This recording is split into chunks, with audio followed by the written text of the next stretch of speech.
હોડી રાખની આમાં બરાબર છે.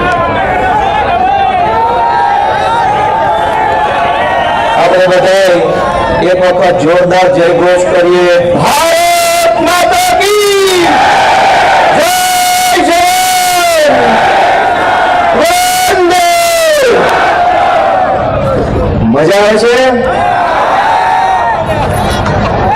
આજે રાજકોટમાં આટલી વિશાળ સંખ્યાની અંદર ઉપસ્થિત આપ સૌ રાજકોટના આગેવાનો, વડીલો, યુવા દોસ્તો, વેપારીઓ, પ્રોફેશનલ્સ, અમારા આમ આદમી પાર્ટીના મંચ ઉપર બેઠેલા સૌ હોદ્દેદારો, આમ આદમી પાર્ટીના કાર્યકર્તાઓ, રાજકોટના મીડિયાના સૌ મિત્રો, પોલીસ મિત્રો, દૂર દૂર સુધી ઉપર ઉભા રહીને, ત્યાં ઉભા રહીને, જ્યાં જગ્યા મળે ત્યાં ઉભા રહીને અમારી આમ આદમી પાર્ટીની વાત સાંભળી રહેલા સૌ ભાઈઓ, સૌ બહેનો, બધાને મારા બે હાથ જોડીને પ્રણામ, સૌને મારા નમસ્કાર અને સૌનો હૃદયપૂર્વક ખૂબ ખૂબ આભાર વ્યક્ત કરું છું. દોસ્તો, આજ આટલી વિશાળ સંખ્યામાં અને સંખ્યા કરતા પણ 10 ગણા વધુ હરખ, ઉર્જા અને ઉત્સાહ સાથે તમે અહીંયા આવ્યા છો એ જોઈને અમને રાજીપો થાય છે.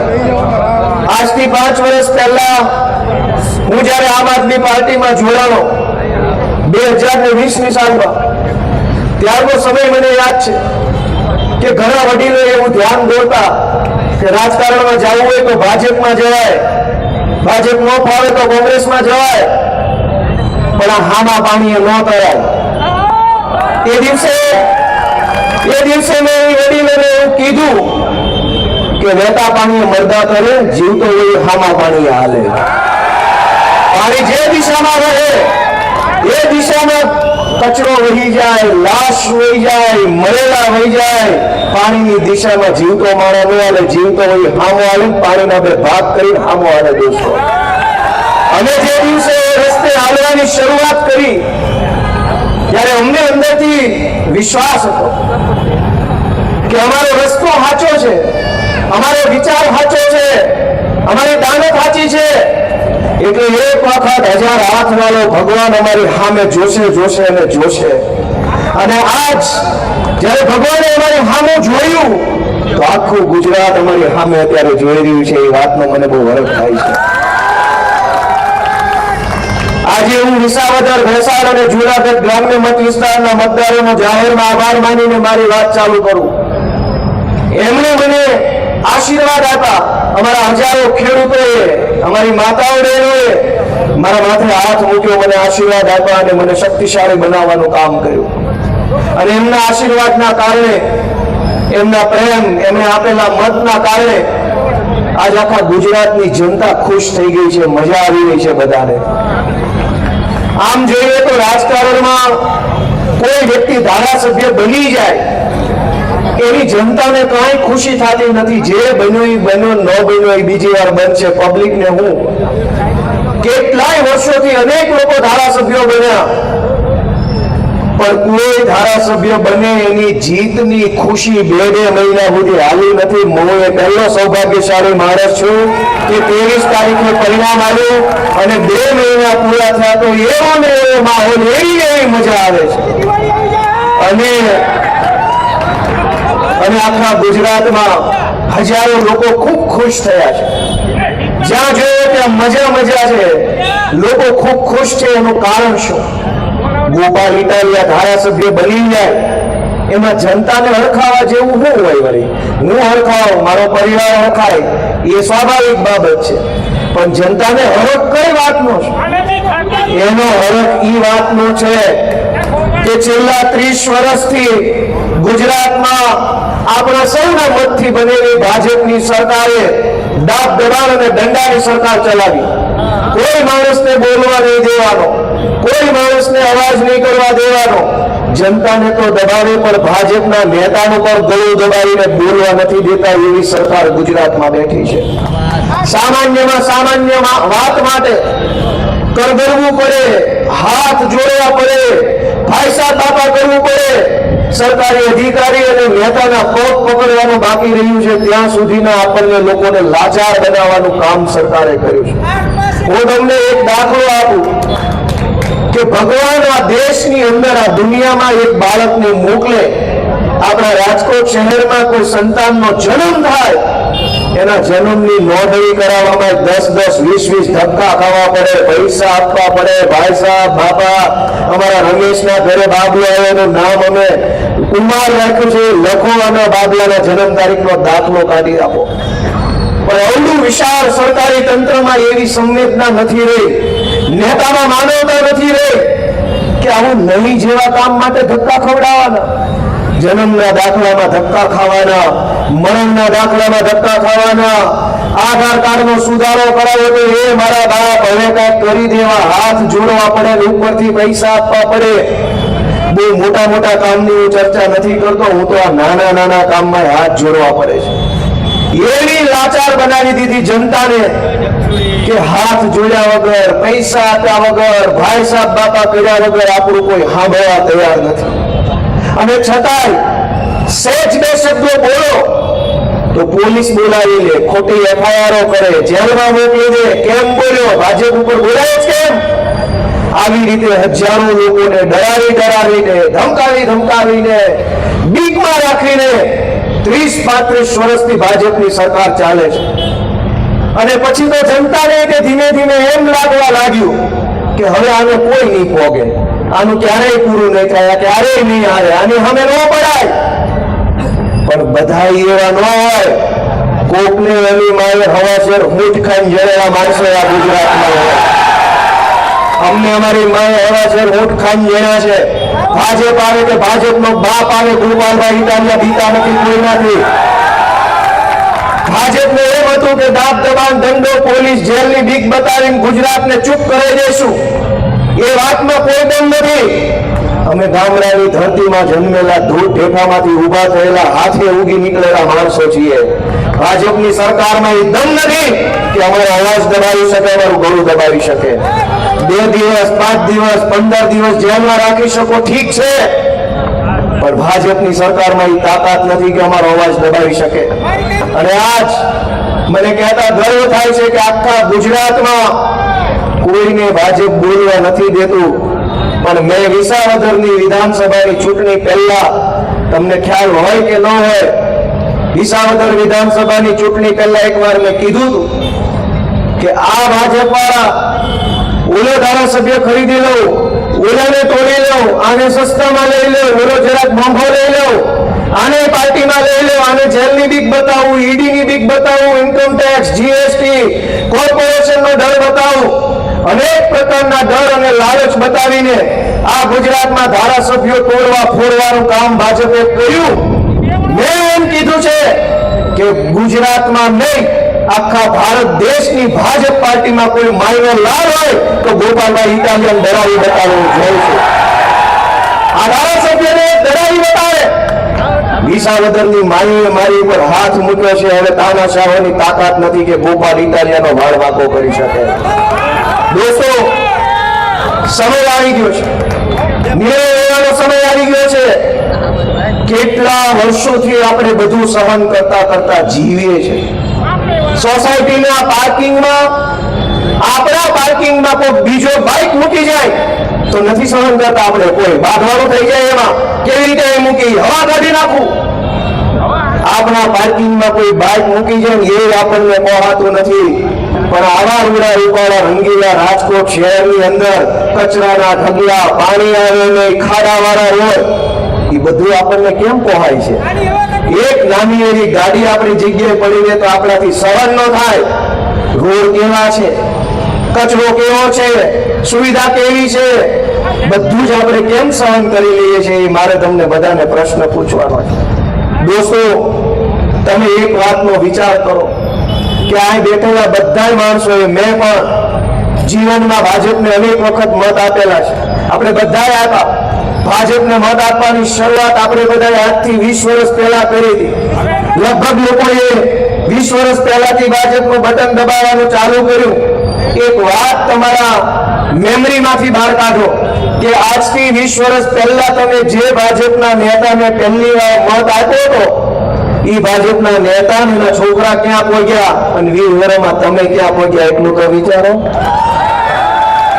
જે લોકો આજથી 20 વર્ષ પહેલા તમારો મત લઈ ગયા એના છોકરા વિદેશમાં સેટ થઈ ગયા અને તમારા છોકરાને ભણવા માટે રાજકોટમાં એક હારી સરકારી નિહાળે નથી વધી.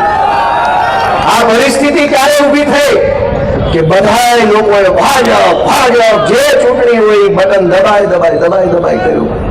આજ હું પરિસ્થિતિ છે. આપણને દુઃખ લાગે, આપણને એમ થાય કે આવું દુર્ભાગ્ય. તમે ખાલી કલ્પના કરો કે કરોડો લોકો શહેરોમાં રહે છે, ગુજરાતના અમદાવાદ કે રાજકોટ કે સુરતમાં. માવતરની એવી ઈચ્છા હોય કે બાપ દાદાનું ગામ મેલીને રાજકોટ તો મજબૂરી વશ આવવું પડ્યું 2 પૈસા કમાવા કે કંઈક નોકરી ધંધા માટે. પણ મારી જેમ મારા છોકરાએ ભટકવું ન પડે, લાચારી ન કરવી પડે, મારી જેવી વેઠ ન ઉતારવી પડે તો હું મારા છોકરાને કંઈક 5 ચોપડી હારું ભણાવું. પણ ક્યાં ભણતર? સરકારી શાળાના કોઈ ઠેકાણા આ ભાજપની સરકારે શહેરોમાં રહેવા નથી દીધા. અને પ્રાઇવેટ શાળા ગુંડાઓની માફક ફી ઉઘરાવે, ફી ન ભરો તો તમારા છોકરાએ ભેદભાવ કરે. શાળામાં માનવતા મરી ગઈ છે. એ શાળા નવા નાગરિકનું સર્જન કેવી રીતે કરશે?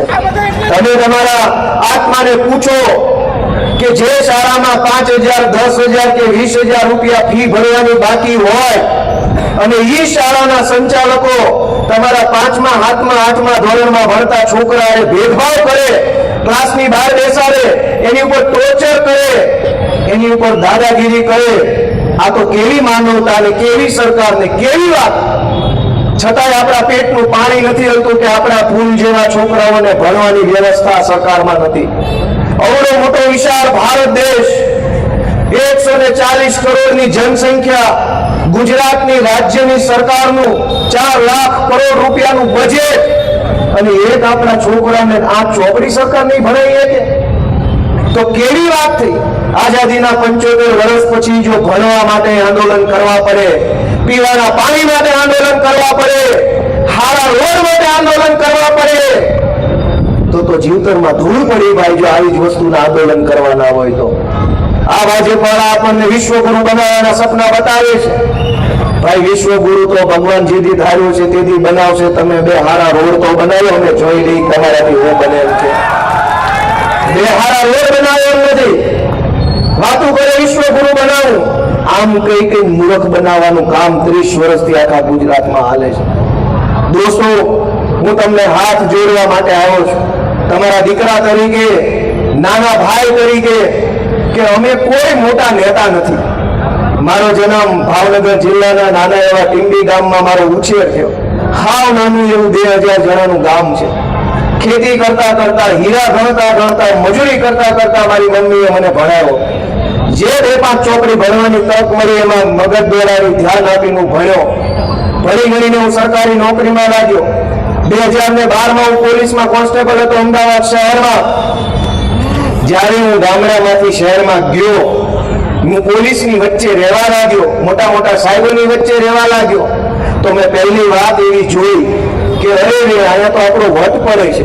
સીટી મારો, દંડો મારો તો આમાંથી ગમે ઉભા રહી જાય છે, હાથ જોડવા માંડે છે. પણ આપણા ગામડાના માણસની તો કોઈ ઇજ્જત આબરૂ સરકારી ઓફિસમાં કરતું નથી. ગામડાનો નાનો માણસ સરકારી કચેરીમાં જાય તો તલાટી મંત્રી ડારો કરે, મામલતદારે ડારો કરે, પ્રાંત અધિકારી, ટીડીઓ, કલેક્ટર, આરએફઓ, વીજળી વિભાગ, પાણી વિભાગ, કોર્પોરેશન, બધા લોકોનું વર્તન આપણી હારે એવી રીતનું હોય જાણે આપણે ભારત દેશના નાગરિક જ નથી. અહીંયા નહીં, ઓલી ઓફિસમાં જાઓ, અમારામાં નો આવે, ઓલાનામાં આવે. ત્યાં જાઓ તો કે અમારામાં નો આવે, ઓલામાં આવે. ત્યાં જાઓ તો કે અમારામાં નો આવે. છેલ્લે પૂછવું પડે, કાકા અમે કોનામાં આવી છીએ, હવે તમે નક્કી કરી લો પહેલા. આથી આ ઓફિસ, આથી આ ઓફિસ, આથી આ ઓફિસ ભટકાયા કરે. મેં અમદાવાદમાં પોલીસ તરીકે જોયું કે આ વાત યોગ્ય નથી. નાના માણસ સાથે, ગરીબ માણસ સાથે, ગામડાના માણસ સાથે, ભોળા માણસ સાથે સરકારી તંત્રનો જે વર્તન છે એ બિલકુલ યોગ્ય નથી. અને સરકારી તંત્ર બેફામ શું કામ છે? કેમ કે નેતા હાવ ડફોળ છે, એના હાથમાં સરકારી તંત્રનો કંટ્રોલ નથી.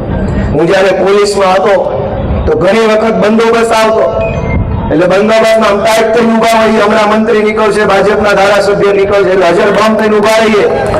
મેં ઘણી વખત પોલીસ તરીકે મારી પડખેથી નેતા ભાજપના જાતા જોયા, ક્યારેક મંત્રીને, ક્યારેક સાંસદને, ક્યારેક આને 8-10 વખત મેં મારી પડખેથી નેતાઓને આવતા જતા જોયા. મને એમ થયું કે આ તો હાવ અકલમઠી આઈટમ છે, આની કરતા હું હોશિયાર છું. અરે મારા કરતા અકલમઠી વ્યક્તિ મંત્રી બનીને ફરે છે, હું દંડોને નાટા મારું છું. મને ધીમે ધીમે અંદરથી એમ થવા માંડ્યું ખોટી જગ્યાએ છું, ખોટી જગ્યાએ છું, ખોટી જગ્યાએ છું. જ્યારે નેતાને ભાજપ વાળાને જોઉં મને અંદરથી એમ થાય ખોટી જગ્યાએ આવી ગયો, ખોટી જગ્યાએ આવી ગયો. અને એક વખત પછી બાટલો છટક્યો, નોકરી મૂકી દીધી ને કીધું હાલો રાજકારણમાં આવે. જનતાના આશીર્વાદથી હું અહીંયા પહોંચ્યો. પણ મેં એને નજીકથી જોયા, આમાં કઈ નથી. ખબર નહીં કેમ જનતા એને મત આપે છે. એ કોઈ પણ ભાજપના નેતાને હું આજે રાજકોટના મંચ ઉપરથી ચેલેન્જ મારું. રાજકોટના કોઈ પણ ભાજપનો નેતા મોદી અને અમિત શાહનું નામ લીધા વગર, ભાજપનું નામ લીધા વગર 35 મિનિટ સુધી સમાજને લગતા કોઈ પણ વિષય ઉપર 35 મિનિટ એક ધારું ભાષણ કરી બતાવ્યું, માનું કે નેતા દમદાર છે. વચ્ચે ભાજપ શબ્દનો આવવો જોઈએ, મોદીનો આવવો જોઈએ, અમિત શાહનો આવવો જોઈએ, સરકારનો આવવો જોઈએ.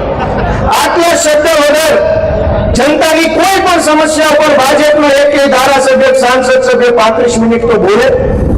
35 મિનિટ વાત કરવાની જેની ક્ષમતા નથી, 35 વર્ષથી સરકાર ચલાવે છે. વિચાર કરો દોસ્તો. હું તમને શું કહું, હું તો નાનો માણસ છું, પણ હું અહીંયા રાજકારણમાં આવ્યો હું કામ? મને એમ થયું કે આપણી જેવા નાના માણસનો હાથ પકડવા વાળું કોઈ અહીંયા નથી. આખું સરકારી તંત્ર, આખી સરકાર, આખા નેતાઓ, પાર્ટીઓ, બધા જ લોકો પોતાની દુનિયામાં મજા કરે છે. અને જનતાનો હવાથી હાંજ કેમ પડે છે, કેવી મજૂરી કરે છે, કેવી રેત ઉતારે છે, એ કોઈ જોવા જાણવા તૈયાર નથી. આ બધી દુકાનો અહીંયા રહી, આખો દિવસ 2-2 કિલો ધૂળ જાપે તેથી મહિને 5000 રૂપિયાનો વકરો વધતો હશે. પણ તોય સરકારી તંત્રમાં શરમ નથી. હમણાં દિવાળી આવશે એટલે કોર્પોરેશન, પોલીસ, મામલતદાર બધા બોનસ માગશે. ઉઘરાણા ચાલુ કરશે તમામ જગ્યાએથી. નાના મોટા સેમ્પલના નામે તોડ કરશે, ઉઘરાણા કરશે. કોઈ રોકવા, મારી વાત સાચી છે ખોટી છે? બોલ્યા આગળ વાળા આ બોલાય, ઉભા છે કઈ બોલાય નહીં. ભાઈ સાચી વાત છે ખોટી વાત છે? રાજકોટમાં તો હમણાં ગૂગલમાં આવ્યો, પેલા સાપરથિયામાં આવતો હતો, ગૂગલમાં નકશો નાખેલો, મારે સોરઠિયા વાળી જવું હતું. તો ગૂગલમાં લખાઈને અહીંયા તોડ થાય છે. એ લોકેશન કેવું હતું? આજીડમ ફેક્ટરી. હા, એટલે અહીંયા તોડ થાય છે. ગૂગલમાં એવું લખાઈને આવ્યું. તમે વિચાર કરો, દુનિયા આખીને ખબર પડી ગઈ કે અહીંયા તોડ થાય છે. ભાજપના નેતાને હજુ ખબર નથી ક્યાં તોડ થાય છે. દોસ્તો, પણ વાત એ નથી કે સમસ્યા કેટલી છે. દોસ્તો ધ્યાનથી સાંભળજો કે વાત એ નથી કે સમસ્યા કેટલી છે. રોડ તૂટલો છે એ સમસ્યા નથી, સરકારી શાળા નથી એ સમસ્યા નથી, પ્રશ્ન એ નથી કે દવાખાના નથી, પ્રશ્ન એ નથી કે દવાખાનામાં ડોક્ટર નથી, પ્રશ્ન એ નથી કે સરકારી બસો નથી, પ્રશ્ન એ નથી ભરતી થતી નથી, પ્રશ્ન એ નથી સારા રોડ બનતા નથી, પ્રશ્ન એ નથી કે ટ્રાફિકનું સોલ્યુશન નથી, પ્રશ્ન એ નથી કે પાણી ભરાઈ જાય છે. પ્રશ્ન એ છે કે આટલા બધા પ્રશ્નો હોવા છતાંય કોઈ બોલવા વાળો નેતા કેમ નથી આખા રાજકોટમાં? એ મોટો પ્રશ્ન છે. એ મોટો પ્રશ્ન છે કે કેમ નથી બોલતા? અને બોલે તો ટિકિટો કપાઈ જાય એમ છે. હું બોલે ટિકિટ કપાઈ જાય છે. એમની ટિકિટના ડરના કારણે એ લોકો આપણા માટે બોલતા નથી. છતાંય દોસ્તો આપણે શા માટે એમની પાછળ ઊભા છીએ? હું તો તમને હાથ જોડવા આવ્યો છું, એક તક અમને આપો. અમે તો અમારી જે કાંઈ આવડત છે એ જનતા સામે મૂકી દીધી છે. અમારી આખી ટીમને આવડત. ગોપાલભાઈ, મોરબીમાં બોલ્યા લાફો માર્યો, ખબર હે ને? આવી જાવ માઇકમાં બોલી. મોરબીમાં તમને પ્રશ્ન પૂછ્યો છો, ઈસુદાન ગઢવીની સભા જ્યારે હાલતી હતી ત્યારે હાવ નાનો વ્યક્તિ હતો, એ જે તમારી પ્રશ્ન પૂછતો હતો તમને, ત્યારે એને લાફો મળ્યો, તમારા કાર્યકર્તા એને લાફો મળ્યો. હજી તમારી એક સીટ આવી ભલામણા, તમે એમ કહો કે અમે આમ કરી, અમે આમ કરી. બીજું કઈ કહેવાય કહી દો. તમારું નામ ને ગામ ને કહો, બધાને ખબર પડે કોણે પૂછ્યું. ભાઈ, મારું નામ કાંગલભાઈ ઉર્ફે સુભાષ આયર. ગામ કયો ગામ? ગામ મારું બગડિયા, હા. અને હું કામ કરો? તાલુકો કોરડા સાંગાણી, જિલ્લો રાજકોટ. અને હું કામ કરો છો? હું સેવા જ કરું છું, કોની? ગામની સેવા જ કરું. હું નાના માણસની સેવા જ કરું. ને પણ તો કમાણીમાં શું છે? નોકરી સેવા કરો, કમાણી કાંઈ છે? ઠીક ઠીક. ભેગા થાય આપણે હા. વાત કરવી છે. લ્યો વાત કરો. સાંભળો ગોપાલભાઈ, હા લ્યો. સેવા જ કરવી હોય તો કાલથી આપણે બે ભાઈ આજથી રાજકોટ થી કુવારવા હાઈવે લગી ગયા છે. જો સુભાષભાઈ, હું હાઈવે છું, તમે હાઈવે. સાંભળો ભાઈ, 2 મિનિટ સાંભળો. સુભાષભાઈ, હું કાલ તમારી સાથે, મારું ગામ કુવારવાની બાજુનું, નજીક રાખો. કુવારવાની બાજુનું ખાતરા ગામ મારું. હું કાયમ કુવારવા જોઉં છું. ટ્રાફિક પોલીસ સરકારની નીચે છે બિચારી, પોલીસનો હું વાત નથી દેતો. હજી 3 દી પહેલા ખખાણાનો એક વ્યક્તિ હવા મહિનાનું છોકરું દવા લેવા આવ્યું હતું. હવા મહિનાનું છોકરું. મેં જીતુ સોમાણી, મારો ધારાસભ્ય છે. કોણ? જીતુ સોમાણી ધારાસભ્ય. મેં ફોન કર્યો, જીતુભાઈ આ હવા મહિનાનું છોકરુંને પોલીસ 1 કલાકથી ઊભી રાખીને બેઠી, તમે ધારાસભ્ય છો મારા. તો એને કીધું સંજય રેંગાણીને ફોન કરો. એ આપણો જિલ્લા પ્રમુખ મોટો કે ધારાસભ્ય મોટો? આ જીતુ સોમાણી મોટો, ધારાસભ્ય મોટો? કોઈ કયો મને હાલો. તો ભાઈ આવી સરકારમાં આપણે કઈ કરાય નહીં. આમાં તો મને સપોર્ટ આપો કાલથી, હું ખુલ્લો તમને કહું છું.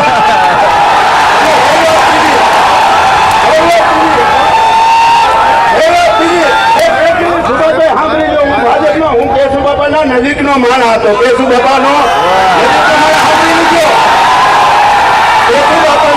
કેશુબાપાએ મારા ગામના ભાણે કેશુબાપાને વિસાવદરથી મુખ્યમંત્રી બનાવ્યા.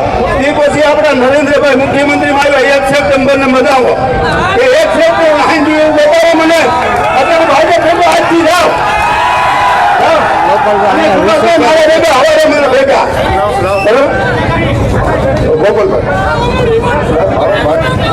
એમાં એવું છે 10 વાગે પૂરું કરવું પડે. તમારી સરકાર પંજાબમાં છે. ભલે ના પૂછવા છે. તમારી સરકાર પંજાબમાં છે તો ગોપાલભાઈ ખાધા નથી એમ નથી. કોને કહેતો નથી? કેટલા મીડિયા સમાજ છે?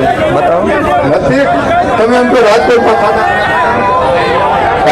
સુભાષભાઈ સાંભળો, તમારી બધી વાત કહેવાય ગઈ કે બાકી રહી ગયું છે, આવી ગયું બધું. સાંભળો તમામ મિત્રોને વિનંતી ભારત માતા કી. આ વાત બધા મિત્રો નીચે બેસી જશું.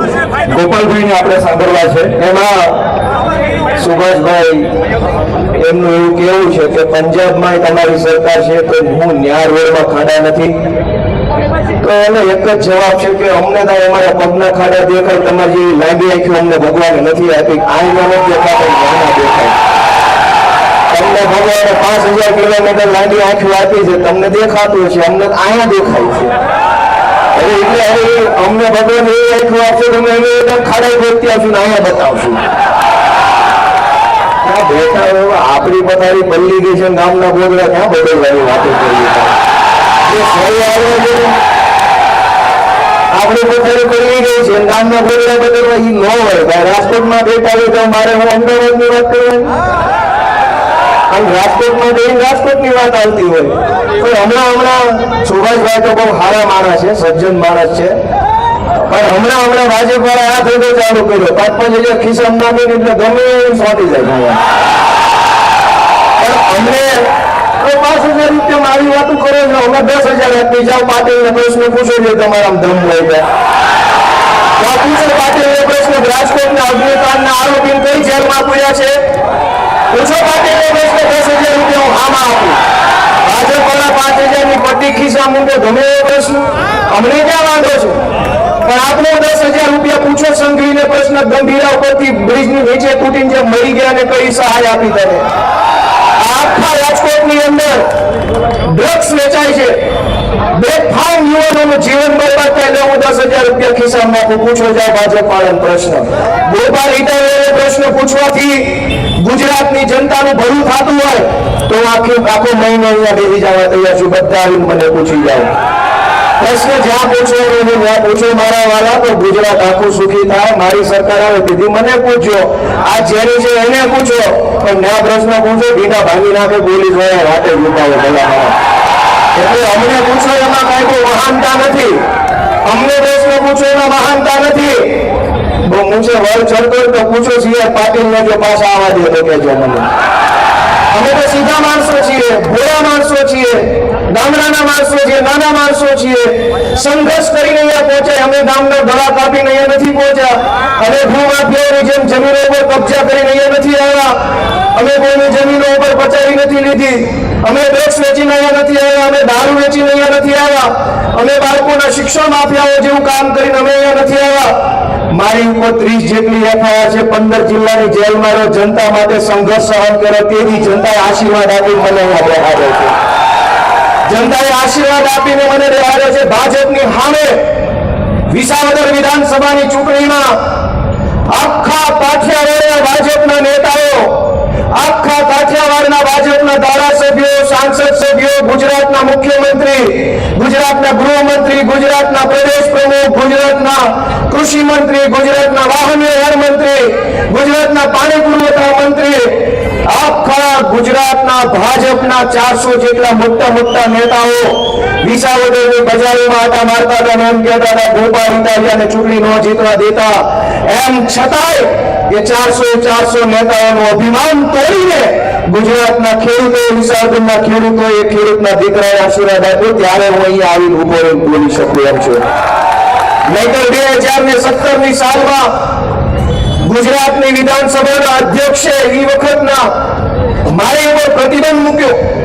2017માં એવા નિર્ણય થયો ગુજરાતની વિધાનસભામાં કે ગોપાલ ઇટાલિયાને વિધાનસભા પર નો એન્ટ્રી પ્રતિબંધ. 17 થી લઈને 25 સુધી હું ક્યારેય વિધાનસભાના મેઇન ગેટથી અંદર ન જઈ શક્યો. શું કામ? કે મારી ઉપર પ્રતિબંધ મૂક્યો. પણ સત્તાની તાકાત એટલી જ છે કે એ 3 લીટી લખે અને મને ન આવવા દે.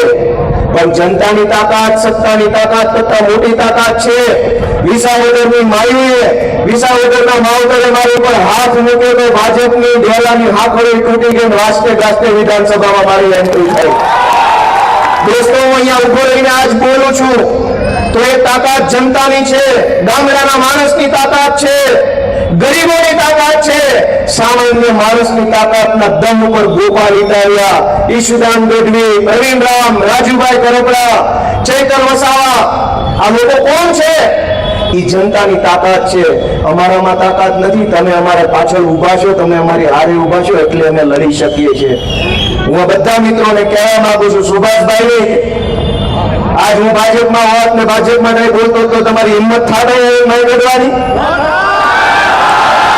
બસ આજ ફરક ભાજપમાં અમારામાં છે કે અમે અહીંયા નો ડાઉટ મોરબીમાં ઘટના બની હોય એને બિલકુલ માન્યતા નથી કરતું. ખરાબ છે, એ ખોટું છે. એ તો 5000 કિસાન નાખે એટલે બોલે એ કઈ વાંધો નથી. એ બધું આમાં હાલતું જોઈએ રાજકારણ છે. જનતા એટલી જાગૃત વિસાવદર પછી થઈ ગઈ છે.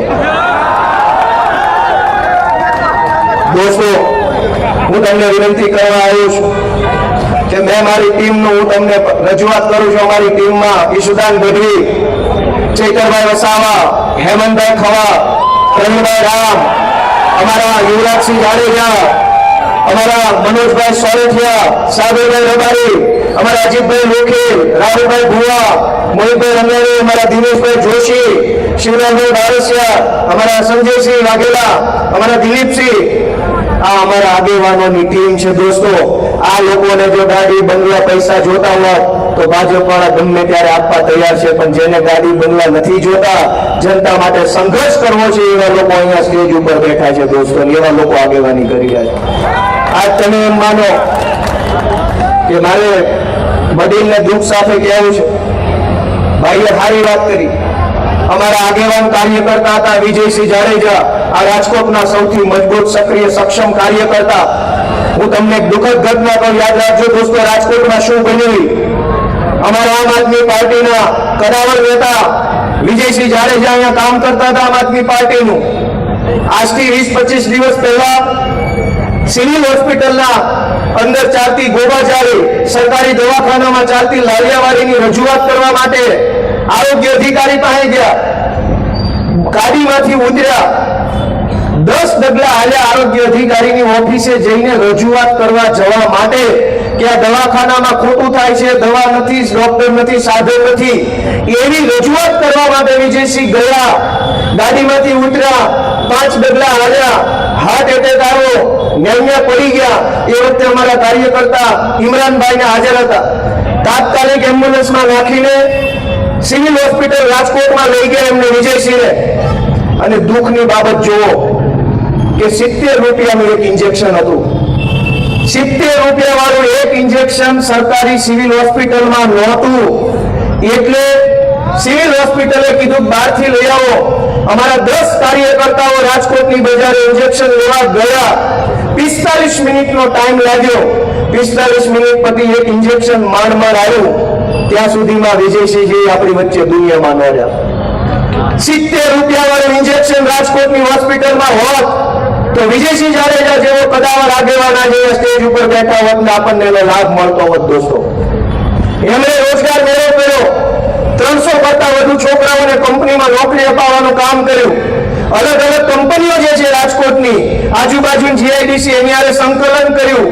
બધી કંપનીના આગેવાનો મળ્યા, હાથ જોડ્યા, સંકલન કર્યું, રોજગાર મેળાનું આયોજન કર્યું. હજારો છોકરાએ ફોર્મ ભર્યા. વચ્ચે ભલામણ કરી 300 જેટલા છોકરાને નાની મોટી નોકરીમાં જે માણસે લગાડ્યા એને 70 રૂપિયાનું ઇન્જેક્શન આજ રાજકોટની સરકારી દવાખાનામાં ન મળીને માણસ ગુજરી ગયા. તમે કોને પ્રશ્ન પૂછો છો? શરમ આવી જોઈએ 5000 રૂપિયા લઈને ગમે પડી જવામાં. એક માણસ આ રાજકોટની અને કોણ ભાઈ બધા સાક્ષી છે એ વાતના. રાજકોટના છાપામાં આવ્યું, અવળી મોટી ગુજરાતની સરકાર, ભાજપના માણસો, 40 વર્ષ જૂની સરકાર, અને 70 રૂપિયા વાતે કોઈક માણસનો જીવ જાય તો તમે તમારા આત્માને પૂછો કે વ્યાજબી કેટલી વાત છે. આજ રાજકોટમાં અગ્નિકાંડ થયો. હું દાવા સાથે કહું છું, સરકારે લાશનો સાચો આંકડો બહાર ન થવા દીધો આજ દિવસ સુધી. જ્યાં ઘટના બને, જ્યાં દુર્ઘટના બને એની અંદર બસ ખોટા આંકડા બહાર આવે. ગંભીરામાં ઘટના બની, તક્ષશિલામાં બની, અહીંયા બની, ડ્રગ્સ વેચાય છે. તમે એક હેલ્મેટ પહેર્યા વગર બહાર નીકળો તો તમને અહીંયા માધાપર ચોકડીએ ને અહીંયા બીજા ચોકડીએ 4 ચોકડીએ પકડી લે. ડ્રગ્સ વેચવા વાળા કા નથી પકડતો કોઈ? હપ્તા કોને ઉડી જાય છે? તમે હેલ્મેટ ન પહેરો તો ગુનો છે. રાજકોટમાં ડ્રગ્સ વેચે તો માસીના ભાણિયા જેવી શાબાશી આપે છે. વાહ ભાણા વાહ, સારું વેચાણ કરે. દોસ્તો, અમે એ લડાઈ લઈને નીકળ્યા. ગોપાલ ઇટાલિયા ધારાસભ્ય બનવા નીકળ્યો હોત તો કે દિવસનો વંડી ઠેકીને બની ગયો હોત. પણ મેં નિર્ણય કર્યો છે કે ભાજપની ભીખમાં આપેલી સીટ ઉપર તો જિંદગીમાં કાંઈ નથી બનવા, પટાવાળો બનવા નથી માંગતો. કોઈ વસ્તુ નહીં. ભાજપની ભીખના 1 કરોડ રૂપિયા ન જોઈએ, પણ મારા હકની પાવલીઓ છે ને તો બાંધીને લીધા વગર રહીશ નહીં. હું મારા હકની પાવલી માટે લડીશ. હકની પાવલીઓ છે તો છોડી નહીં દેવાનો આવે, પણ ભાજપની ભીખમાં 1 કરોડ રૂપિયા ન જોઈએ એવી તાકાત અમે જનતા સમક્ષ મૂકી છે. ત્યારે જનતાએ અમને આશીર્વાદ આપ્યા છે. દોસ્તો, હું તમને બધાને હાથ જોડવા આવ્યો છું. અમે નાના છીએ અનુભવમાં, ઉંમરમાં, રાજનીતિમાં. કંઈક અમારી ભૂલ થતી હોય તો તમે અમારો હાથ પકડજો, તમે અમારો કાન પકડજો, તમે અમને ઠપકો આપજો, તમે અમારું ઘડતર કરજો. પણ આ લોકોને મહેરબાની કરીને કાઢો. હવે આનો જવાનો ટાઈમ થઈ ગયો છે દોસ્તો. આને કાઢો. અમારી કોઈ ભૂલ હશે, અમારાથી જાણતા અજાણતા કંઈક કામ એવું થયું હશે જે નહીં કરવાનું હોય. તમે અમારા માવતર છો, તમે ગુજરાતનું નેતૃત્વ ઘડો, તમે અમારું ઘડતર કરો, તમે અમને શીખવાડો. તમારે જેવો નેતા જોઈએ એવા નેતા અમને બનાવો. છોકરાને ડોક્ટર બનાવવો હોય તો આખું ઘર નથી એની પાછળ લાગતું ડોક્ટર બનાવવાનો છે. છોકરાને એન્જિનિયર બનાવવાનો હોય તો આખું પરિવાર એ છોકરાની પાછળ એન્જિનિયર કેમ બને એના માટે મહેનત કરે છે. હું તમારો દીકરો છું. તમારે મને અને અમારી પાર્ટીને જે બનાવવાનું હોય એટલી મહેનત તો તમે અમારા માટે કરશો કે નહીં કરો? દોસ્તો, અમે કોઈ ખરાબ કામ કરવા રાજનીતિમાં નથી આવ્યા. રાજકારણમાં મારા 10 વર્ષ થઈ ગયા, આમ આદમી પાર્ટીમાં 5 વર્ષ થઈ ગયા. એક કાળી પાયનું જો મેં ખોટું કામ કર્યું હોત ને તો મને અહીંયા ઉભો રહીને ભાજપવાળા બોલવા ન દે, ક્યારનો જેલમાં ભરી દીધો હોય. 10 વર્ષની જિંદગીમાં મેં કોઈ પાવલીનું ખોટું કામ નથી કર્યું. અમારા ઈશુદાનભાઈ કે અમારા પ્રવીણભાઈ રામ કે અમારા મનોજભાઈ, અમારી આખી પાર્ટીના નેતાઓ એક પાવલીનું ખોટું કામ નથી કર્યું ને ત્યારે ભાજપની છાતી પર પગ રાખીને અમે ગુજરાતમાં બોલી શકીએ છીએ દોસ્તો. નહીંતર આ બધા પોલીસના જે કઈ અધિકારીઓ મોટા ભાગના નેટ ભાજપનું કામ કરે છે. નેટ સાવ ભાજપનું કામ કરે છે. નહીં જેવી વસ્તુમાં પકડી જાય છે, પણ તમે એક અરજી આપો કે સાહેબ મારા પ્લોટ ઉપર ગુંડાઓએ કબજો કરી લીધો છે, તો સાહેબ તમારા તરફેણમાં નહીં હોય, ગુંડાની તરફેણમાં છે. તમે ફરિયાદ કરો કે સાહેબ આ વાહે દેશી દારૂ વેચાય છે, તો જ્યારે સાહેબના વેવાય એવી રીતે એને હાચવે છે ને તમને જેલમાં પૂરી દે. તમે એમ કહો કે આ બાજુ ડ્રગ્સ વેચાય છે, સાહેબો ધ્યાન નહીં આપે. તમે એમ કહો એ સાહેબ શાળાવાળા મારા છોકરાને હેરાન કરે છે, ભણવા નથી દેતા, ફી માગે છે, કડક ઉઘરાણી કરે છે, મારી પાસે કાંઈ નથી સાહેબ, થોડોક સમય આપો. તો આ લોકો નહીં માને. સરકારી તંત્ર કોઈ તમારી સાથે નથી. તમે તમારી જાતને પૂછજો કે કોર્પોરેશનમાં બેઠેલા સાહેબો છે એ તમારા તરફેણમાં કામ કરે કે માથાભારે માણસો તરફેણમાં કામ કરે? મામલતદાર હોય, ટીડીઓ હોય, કલેક્ટર હોય, કમિશનર હોય, પીઆઈ હોય, એસપી હોય, પોલીસ કમિશનર હોય, મ્યુનિસિપલ કમિશનર હોય, વીજળી વિભાગ વાળા હોય, આ બધા જ લોકો માથાભારે માણસો અને સીધા આવીને તમારી હારે આડા હાલે છે. તમારું કોણ? આમ જનતાનું કોણ? આમ જનતાનો હાથ પકડવા વાળો કોઈ માણસ નથી. આમ જનતાની વાત સાંભળવા વાળો કોઈ નેતા નથી. તો તમે વિચારો કે તમારું કોણ? અને તમારો મન એમ કે અમારું કોઈ નથી, તો છાતીએ પાણી રાખીને કહી દેજો કે અમારો હવે હામળા વાળો આવી ગયો છે. દોસ્તો, વિસાવદરની જનતાએ ગુજરાતને એક નવો રસ્તો બતાવવાનું કામ કર્યું છે. હમણાં છાપામાં ટીવી મારી મને ઘણાએ પૂછ્યું કે ગોપાલભાઈ રાજકોટમાં આવવાના છે તો જૂના જોગીને સક્રિય કર્યા.